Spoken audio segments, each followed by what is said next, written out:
Hi, it's Jeff with yourlearningcareer.com. If you're responsible for delivering or designing training for your organization, and if you're like me, you are always on the lookout for good games and activities to use in your training classes. And so one of the things I like to do on this channel is to share with you different games and activities that I have found that you can use in your training classes. And in fact, I will link to a playlist right here that you can check out with some of the activities and games that I've shared already. And today I want to share with you a game called Story Exchange. It comes from this book, Training to Imagine, one of my absolute favorites, one of my go-tos for activities and games, and I will link to this in the description. But right now, let me go ahead. Let's look at how you can play this game and how you can use it.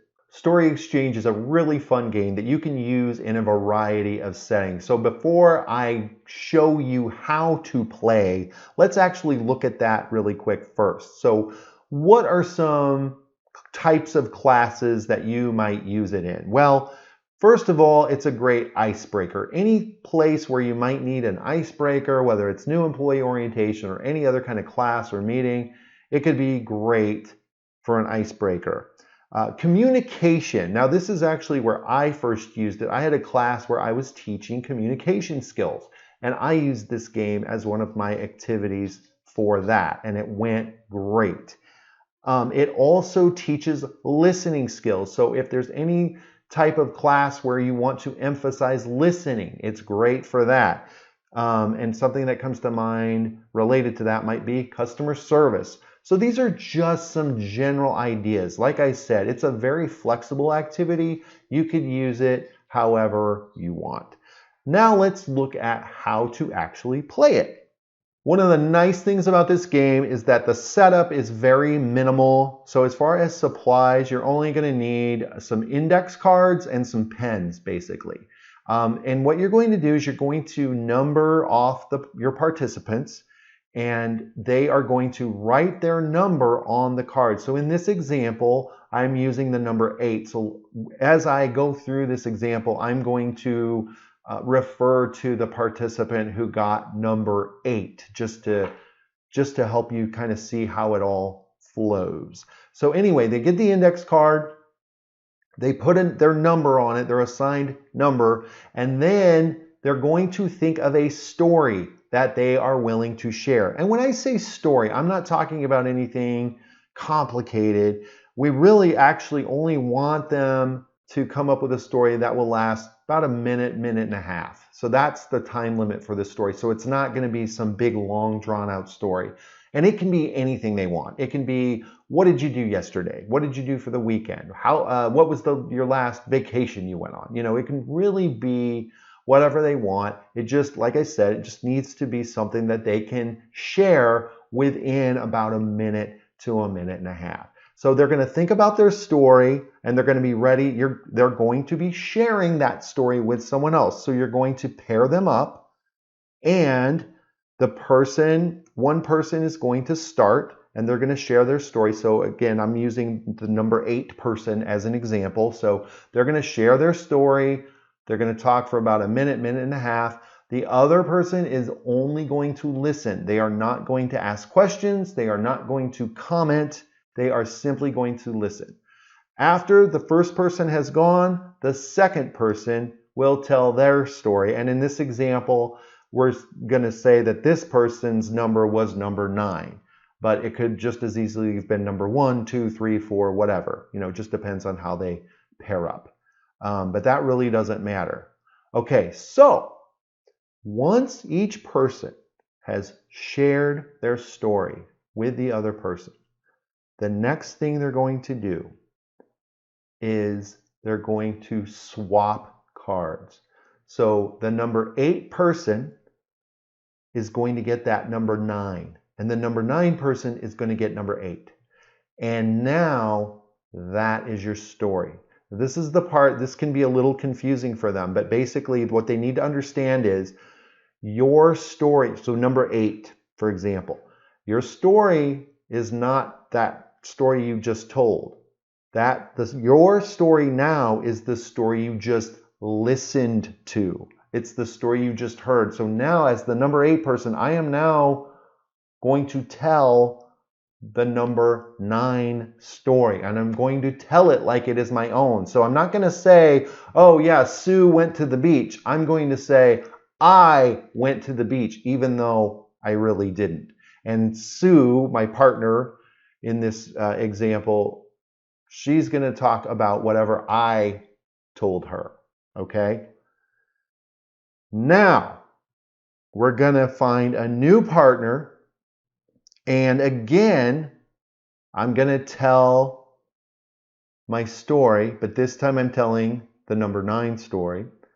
And my partner's going to tell their story. Again, we're only listening. We're not commenting. We're not interrupting. We're not asking questions. We're simply listening. But at least this time they know that they should be listening because they're going to have to share it with other people. We're going to have them switch their cards again. So now I was 8, then I was 9, now I'm going to be story number 5. So I get their card with the number 5 written on it. I'm getting a new partner.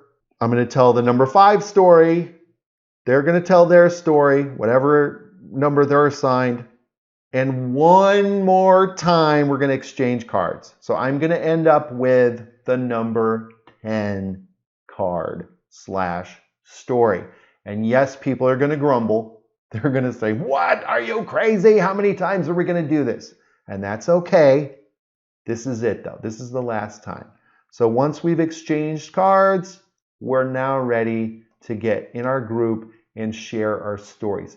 It's probably best to let them volunteer. It's just more fun to let people kind of say, oh, I'll go, you know, this kind of thing. But, you know, however you want to do it. But right, so once you get everybody gathered together, they're going to share their stories. And once again, so this person that we've been following, they're now sharing story number 10, again, as if it is their own story.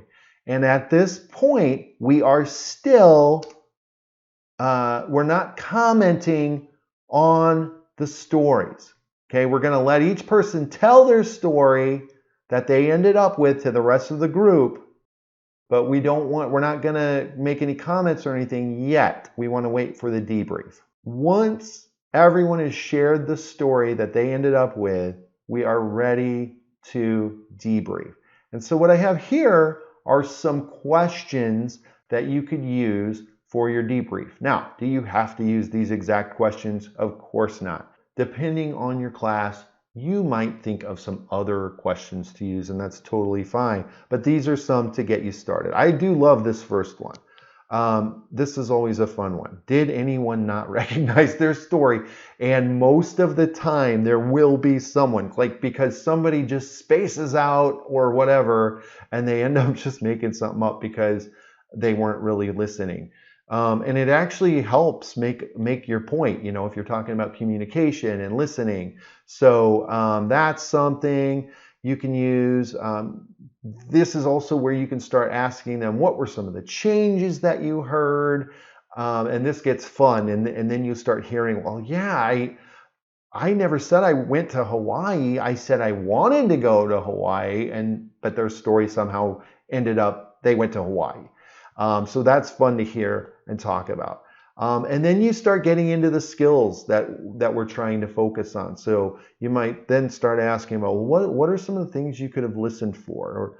Or what was your experience when you were listening? What would have helped you listen better? You know, and then how did your experience change once you found out, oh my gosh, I have to actually share this with other people?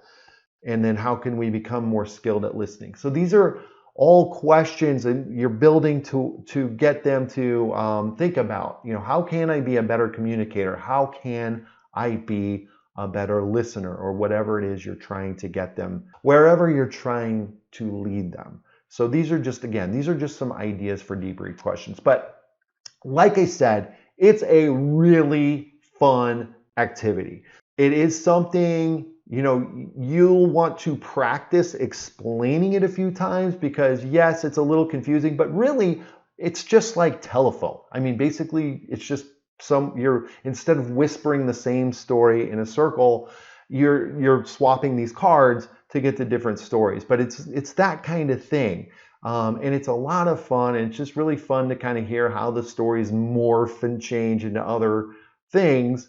And then you can really have a great discussion about communication and listening and how do we improve. Like I said, it's a lot of fun. So it's a really fun game. As I mentioned, it comes from the book Training to Imagine. I'll link to this in the description. I also have my video playlist coming up here with other activities that you might want to check out. Check out my other videos here on the channel, and I thank you. We'll see you next time.